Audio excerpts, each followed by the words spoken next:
بسم الله الرحمن الرحيم. اخواتي اللي منورين حياتي، وحشتوني جدا جدا من الفيديو اللي فات. ويومكم كله سعادة كده وهنا كده ورزق وراحة بال. بحبكم يا احلى واجمل اخوات من مصر ومن خارج مصر، ما تحرمش منكم ابدا. في اول فيديو كده بطلب منكم بقى حطوا لايك كده يا احلى واجمل اخوات في الدنيا كلها، ما تحرمش منكم ابدا. طبعا النهارده كده هشارك معاكم روتين كده يومي، مش هياخد من وقت خالص، وهنبدأ كده الروتين كده واليوم الجديد ببركة رسول الله. نقول اللهم صل وسلم عليك يا حبيبي يا رسول الله، واذكروا الله كتير حبايب قلب، ذكر الله تطمئن القلوب. ربي يجعل لسانكم عامل بذكر الله وقلوبكم منورة بنور الله.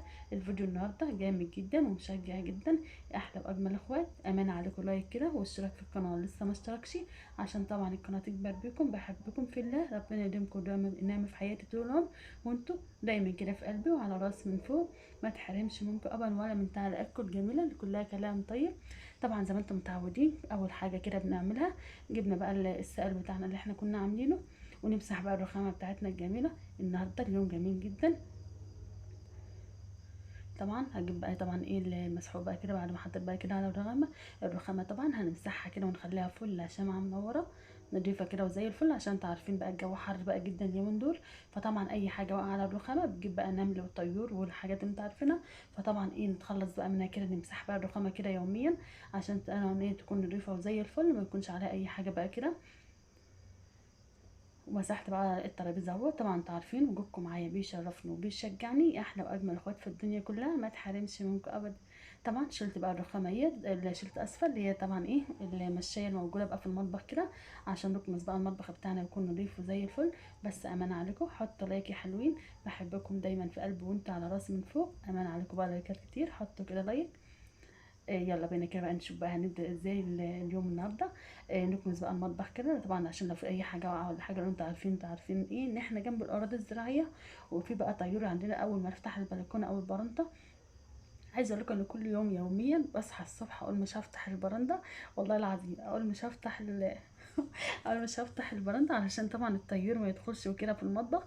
عايزه اقول لكم اول ما بصحى وادخل بس المطبخ كده، اسمي كده اقول بسم الله واقوم فاتحه البلكونه على طول. افتح البلكونه او اللي هي زي ما تقول عندكم بقى البرندة او البلكونه، بفتحها كده ساعه ما بحس بالهواء والشمس كده، احس ان اليوم كده جميل كده. اول ايه كل يوم بالليل اقول مش هفتحها الصبح علشان ما تدخلش طيور المطبخ. لا، وتلاقوني بقى بعمل العكس، بقوم قايمه الصبح ساعه ما احس ان الجو جميل كده والشمس وصوت العصافير وزقزقه العصافير كده، اقوم فاتحه بقى البلكونه كده. انت على راسي، شايفين انا بحبكم ازاي؟ بحبكم دايما في قلبي وعلى راسي من فوق، منورين حياتي طول العمر. طبعا بقى ايه يعني عايزه اقول لكم ان انا همسح بقى المطبخ دلوقتي، وهنشوف مع بعض نفتحها ولا لا. عايزه بقول لكم، طبعا بعتذر ان طبعا كان جالي مكالمة تليفون. نرجع بقى مع بعض كده، احلى واجمل اخوات، احلى واجمل اخوات، بحبكم في الله، ربنا يديمكم نعمة في حياتي طول العمر. طبعا ايه يوميا كده، او مثلا اليوم اللي يكون حر جامد جدا كده، بقوم عامله ازازه العصير ديت وحطها بقى في التلاجة كده. بنحط منها بقى في الكوبايات كده على الفطار في الغداء في العشاء، بتبقى جميله جدا. وهنا بقى كنت عامله بقى كركديه اهوت، بجيب بقى الورد بتاع الكركديه وانقعه بقى كده على بيات، وارجع ازوده بقى طبعا ميه وسكر كده، يبقى احلى واجمل. عناب ساقع كده وجميل ويرطب كده على القلب، يستاهل بقكم يا احلى واجمل اخوات في الدنيا كلها، ما تحرمش منكم ابدا ولا من تعليقاتكم الجميله اللي كلها كلام طيب. طبعا بقى الوقت كده بعد ما كنست بقى المطبخ كده بقى نضيفه زي الفل. افرش بقى ايه المشايه كده على الارض اهوت. طبعا انتوا عارفين زي ما بقول لكم دايما كده، انتوا منورين الدنيا كلها، وانا طبعا مش بعلمكم التنظيف ولا حاجه، لا بالعكس انا بشجع بكم، وجودكم معايا بيشجعني وبيشرفني وبيسعد يومي كده ويسعد ايامك يا رب، وما تحرمش منكم ابدا. طبعا ايه الترابيزه طبعا مسحناها وبقت نضيفه زي الفل، والرخامه رايقه وجميله اهيت. بعد كده بقى هنشوف بقى هنعمل ايه مع بعض. نورتوني وشرفتوني واسعدتوني. طبعا بقى نرش بقى شويه معطر بقى جو كده في المطبخ كده، عشان مطبخنا ريحته جميل. طبعا ايه طبعا معطر الجو دوت ريحته جميله جدا. طبعا ريحه النظافه كده اول ما ترشيه تحس ان ريحه النظافه كده طالعه من البيت كده. طبعا ايه حاطه طبعا في البخاخ دوت في الازازه شويه من السائل بتاع المعطر الجو كده، وبرش بقى كده في المطبخ كده، ريحته بتكون نظيفه كده وزي الفل. بجد نورتوني وشرفتوني واسعدتوني، يسعد اوقاتكم يا رب ويا رب كده. اكون اخت خفيفه عليكم، ما تحرمش منكم ابدا، ما اكونش طولت عليكم، بحبكم في الله، ربنا يديمكم نعمه في حياتي طول العمر، امين يا رب العالمين. كمل بقى بقت إيه الحاجات بقى اللي كانت طالعه من المطبخ كده، اكنسها كده ونفتح ايه. شايفين بقى طبعا ايه مش قادره استغنى عن البرندة او البلكونه، شايفين بقى نريح عليها علشان نفتحها ازاي. عايزه اقول شايفين اصلا الحلاوه والجمال والطعام. عايزه اقول اول ما تفتحوا كده شايفين بقى الشمس بقى نورت المطبخ ازاي، وتحسوا اصلا بريحه الجو كده، ريحه الربيع والورد كده والخضره، وصوت العصافير وزقزقه العصافير الجميله كده. شايفين بقى المنظر كده والشمس. هوريكم بقى دلوقتي ونشوف مع بعض. شايفين بقى احنا كنا بدري والشمس بقى تطلع كده. شايفين بقى عامله ازاي بقى الشمس كده جميله وزي الفل اهيت. شايفين بقى الهوا يعني شمس وهوا كده. شايفين بقى الحلاوه طبعا مفيش احلى من كده طبعا. والخضره بقى كده ومنظر السما كده مع الهوا والشمس منظر جميل جدا. شايفين اصلا الهوا بيرفرف ازاي في الفستان. عمال يرفرف بقى في الفستان كده، لان طبعا الجو فيه هوا كده ايه، نسمه ربيع كده جميله جدا. بشيل بقى الحاجات بقى الايه الاكياس والحاجات اللي طايره كده في البلكونه. والجو اصلا جميل. وبعتذر طبعا عن الاضاءه لان طبعا ايه الاضاءه باظت خالص. بس طبعا ايه ما بقدرش استغنى بصراحه عن البلكونه او البراندا ديت. عايزاكم بقى تقولوا لي كده في التعليقات بتسموها بقى عندكم. طبعا هي بتختلف من ايه من بلد لبلد. احنا بنقول عليها البلكونه او البرندة. إيه طبعا ايه نشرت ايه منشره بقى غسيل كده بقى ايه من بالليل. نشف بقى زي الفل اهوت. والبرندة بقى نظيفه وزي الفل اهيت. عشان بس الحاجات اللي هي واقعه كده على الارض. شايفين بقى الهوا عامل ازاي بيرفرف ازاي. نورتوني وشرفتوني واسعدتوني. طبعا انتوا عارفين يوميا كده بحب اطلع ايه اسلم عليكم كده واقول لكم وحشتوني جدا جدا والله العظيم. ما بقدرش استغنى عنكم ولا من تعليقاتكم الجميله اللي كلها كلام طيب.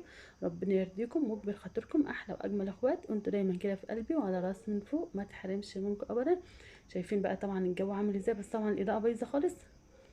سامحوني بقى لان طبعا الاضاءه بقى ايه. بس ايه طبعا الجو جميل جدا وجو ربيع كده وجميل. دخلت بقى كده على الصاله كده اكنسها واروقها واخليها نضيفه وزي الفل. بس امان عليكم ما تنسوناش بقى في اللايك والشير والسبسكرايب فضلا وليس امرا. بحبكم دايما في قلبي وعلى راسي من فوق، ما تحرمش منكم ابدا.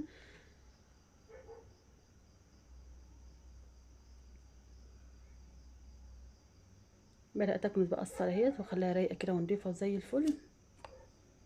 طبعا انتوا عارفين بحب اشارك معاكم كل حاجه بتشجعوني وبشجع بكم، ما تحرمش منكم ابدا. طبعا كده يوميا كده بنقوم بقى نشوف بقى شغل البيت بقى جاي يخليكي يعني ست بيت شطوره واموره كده. وقوموا بدري بقى لو انت عندك مثلا بط فراخ حمام ارانب اي طيور كده على السطح. حاولوا تقومي بدري كده. عايزه اقول لكم يعني بصراحه الشغل البدريه منسيه زي ما بيقولوا طبعا المثل ده في الارياف. الشغل البدريه منسيه. طبعا كل ما بتقوم بدري بتحس ان اليوم طويل وفي بركه كده. طبعا ايه بس طبعا نحاول ان احنا ننام بدري. وانت عارفين بقى مشكله النت وكده. فاكترنا بنسهر بقى على التليفونات وبنسهر مثلا بنذاكر مع اولادنا او عندنا شغل بيت او عندنا اي حاجه بالليل يعني وكده. فطبعا هي دي المشكله ايه السهر. انما لو احنا حاولنا ان احنا ننام بدري نقوم بدري نخلص بقى شغل بيتنا كده. ويطلع بقى اليوم كده كله بركه كده وجميل ايه ونعمل الشغل كده بدري كده وتحس ان اليوم فيه كله بركه كده ويبقى هادي ونادي كده وجميل. طبعا بقى ايه زي ما قلت لكم بقى نطلع مثلا لو عندنا طيور كده على السطح هنطلع بقى على السطح كده. نفطر بقى الطيور وننزل نعمل لنا احلى واجمل كوبايه شاي كده مع منظر الخضره في البلكونه كده منظر جميل جدا. وننزل بقى نروق شقتنا بقى ونخليها نضيفه ونبدا بقى نجهز بقى الغدا. كنا هنفطر بقى الاولاد برضو ونعمل بقى نجهز بقى الغدا. ننضف شقتنا ان كان عندنا مثلا ملابس هنشغل الغساله. بس طبعا زي ما بقول لكم اهم حاجه ان احنا نعمل شغل بيتنا بدري كده. نحس ان الشغل ايه او المصلحه بتاعتنا ايه يعني ايه مش تقيلة علينا ولا حاجة. لا بالعكس بتكون خفيفة وتخلص معانا على طول. عايزة اقول لكم بصراحة بحب ريحة البرفان دوت. عايزة اقول لكم مش بحط برفان بستحمى بيه اصلا. بس طبعا اللي بحطه ايه في البيت بصراحة انا بحب ريحة البرفانات اي نوع برفان انا بحب ريحته والله العظيم. بحب ريحة الروايح اللي هي المنعشة ديت. تحس ان هي بترفع بتدي طاقة كده وبترفع كده من روح الواحد. بحب ريحة البرفان. شايفين بقى البلكونه بتاع المطبخ بقى منظرها عامل ازاي وفاتحه كده وجايبه نور كده في الصاله. طبعا ايه الجو جميل جدا في منتهى الجمال. نورتوني وشرفتوني واسعدتوني. شايفين بقى الشمس والحلاوه والجمال. جو طبيعي كده ومنظر جميل. بس ما تنسوش بقى تقولوا لنا في التعليقات بتسموا بقى البلكونه او البرندة بتسموها ايه عندكم. طبعا بحب اعرف كده الاسامي. عايزه اقول لكم بحب اللغه اللي هي يعني ايه بره مصر مثلا الجزائر. بصراحة أنا بحبهم أهل الجزائر دول. يعني بجد والله العظيم لهم معزة خاصة كده في قلبي. بحبكم ربنا يعني إيه بحبكم وبعزكم. ربنا يرضيكم ويكبر خاطركم ويرزقكم الصحة ستر راحة البال والمال الحلال آمين يا رب العالمين. أحلى وأجمل أخوات أهل الجزائر لكم معزة خالص يعني خاصة كده في قلبي. ما تحرمش منكم ولا من دعمكم أبدا. وربنا يحفظكم ويبارك فيكم آمين يا رب العالمين. ودايما كده اسمع عنكم كل خير ودايما في سعادة وهنا كده ورزق وراحة بال دايما. وطبعا كل السعودية والإمارات واليمن وكل جميع البلاد. بحبكم انتوا اخواتي وعلى راسي من فوق، ما تحرمش منكم ابدا. وبجد بحبكم. ايه رايكم بقى في الفستان دوت؟ هو طبعا ايه بيرفرف كده، بس طبعا ايه، مريح وايه واسع كده ومريح كده وايه في شغل البيت يعني، ومريح كده. وبجد نورتوني وشرفتوني واسعدتوني. بحبكم حبايبي وحبايب قلبي، في حفظ الله ورعايته. مع السلامه.